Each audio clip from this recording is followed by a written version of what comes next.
मोहन यादव के एक बयान ने बदल दिया सियासी खेल, या फिर कैलाश विजयवर्गीय की रणनीति पर पड़ गया असर। ग्वालियर से एक अहम राजनीतिक खबर सामने आ रही है, जहां युवा विधायकों के सम्मेलन के दौरान मोहन यादव ने वंशवाद और पुत्र मोह पर बड़ा बयान दे दिया। इस बयान ने मंच पर मौजूद वरिष्ठ नेताओं के लिए मुश्किलें बढ़ा दी। अब सवाल ये है कि क्या ये बयान किसी बड़े सियासी बदलाव का संकेत है? क्या है पूरा मामला, देखिए हमारी इस रिपोर्ट में। मध्य प्रदेश की राजनीति में इन दिनों वंशवाद को लेकर बहस तेज हो गई है। मौका था ग्वालियर में आयोजित युवा विधायकों के सम्मेलन का, जहां मुख्यमंत्री मोहन यादव ने मंच से ऐसा बयान दिया जिसने सियासी हलचल बढ़ा दी। सीएम मोहन यादव ने पुत्र मोह और परिवारवाद पर निशाना साधते हुए साफ संदेश देने की कोशिश की कि राजनीति में योग्यता को महत्व मिलना चाहिए, ना कि वंश को। लेकिन इस बयान की खास बात ये रही कि उस वक्त मंच पर बीजेपी के दिग्गज नेता कैलाश विजयवर्गीय और नरेंद्र सिंह तोमर भी मौजूद थे। अब इस बयान को लेकर सियासी मायने निकाले जा रहे हैं। क्या ये बयान सीधे तौर पर पार्टी के अंदर ही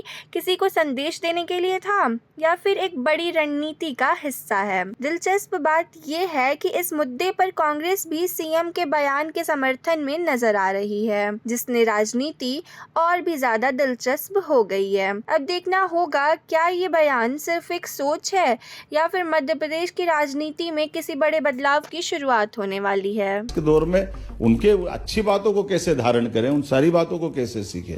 मैं लोकतंत्र के दो उदाहरण आपको देना चाहूंगा कि हम एक विक्रमादित्य का नाम जानते हैं। विक्रमादित्य के बाद उनने गणतंत्र की स्थापना की, इतना बड़ा साम्राज्य बनाया, लेकिन अपने बच्चों को राजा नहीं बनाया।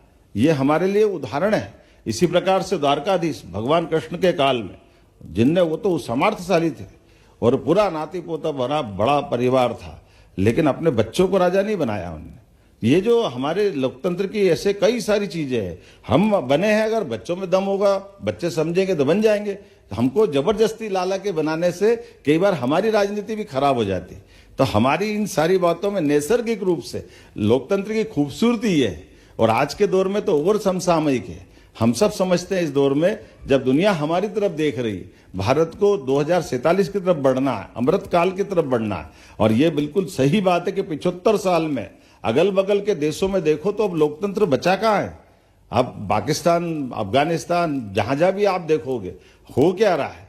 लेकिन ऐसे दुनिया के अंदर तक चले जाओ निकल करके, लेकिन अपने देश के अंदर ये विशेषता है कि पक्ष में हो विपक्ष में सरकारें ऐसी बदलती है, कोई फर्क ही नहीं पड़ता।